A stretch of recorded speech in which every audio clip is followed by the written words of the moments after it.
আসসালামু আলাইকুম। দুনিয়াটা আসলে কিছুই না। এই কথাটা বলার কারণ হচ্ছে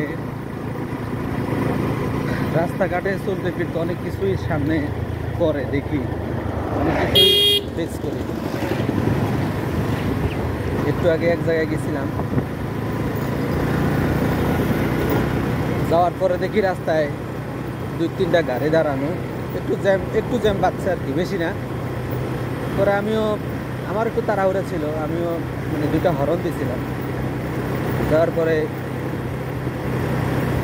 আমি যখন একটু একটু সামনে দেখতেছিলাম যে একটা 60 জন মানুষ একটা মানে হাট কাঁদে, তখন ভাবতেছিলাম যে এটা লাশ,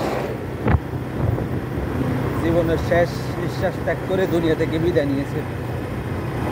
পরে আমার ওখানেই কেমন জানি একটা মানে কেমন জানি একটা খারাপ কাজ করতেছিল যে আমি যাওয়ার জন্য খুব তাড়াহুড়া করতেছি, আরেকজনের জীবন একবারে শেষ, আরেকজনের কাঁধে চড়ে কবরের দিকে যাচ্ছে জীবন শেষ। এই জন্য বললাম আসলে দুনিয়াটা আসলে কিছু না, এখন করে গেলে এখনই সব শেষ।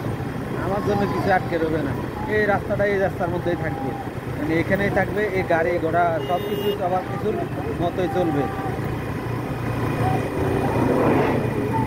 আসলে দুনিয়াটা সব কিছু আসলে নিজের জন্য করাটাই, নিজের শেষ সময়ে নিজের আমল কি, মানে কীভাবে যাবো, এটাই সবচেয়ে, মানে যেটা দুনিয়াতে ইনকাম করবো এটাই কবরে যাবে আর কি আমার সাথে, আদারওয়াইজ অন্য কিছু তা যাবে না।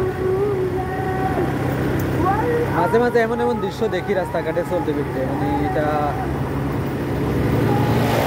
খুবই কষ্ট লাগে, মাঝে মাঝে খুব খারাপ লাগে।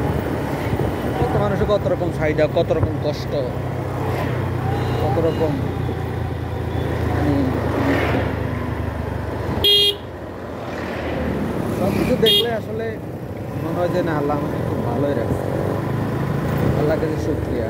অনেকের হাত নাই, অনেকের পা নাই, অনেকে ভিক্ষা করতেছে, অনেকে অন্যজনের উপর ডিপেন্ডেবল। আল্লাহ আমাকে নিজের মধ্যেই ডিপেন্ডেবল, মানে নিজের উপরেই আছি, আল্লাহ কাছে শুকরিয়া। রাস্তাঘাটে বের হইলে আসলে অনেক কিছুই দেখি, সব কিছুই তো আর ওভারঅল আলহামদুলিল্লাহ। আর দুনিয়াটা আসলে কিছু না, এটা বাস্তব। নামাজ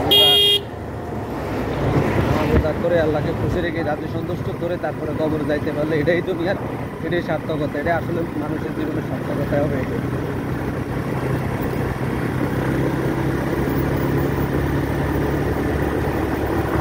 লাশটা দেখার পরে খুব ভয় লাগছিল।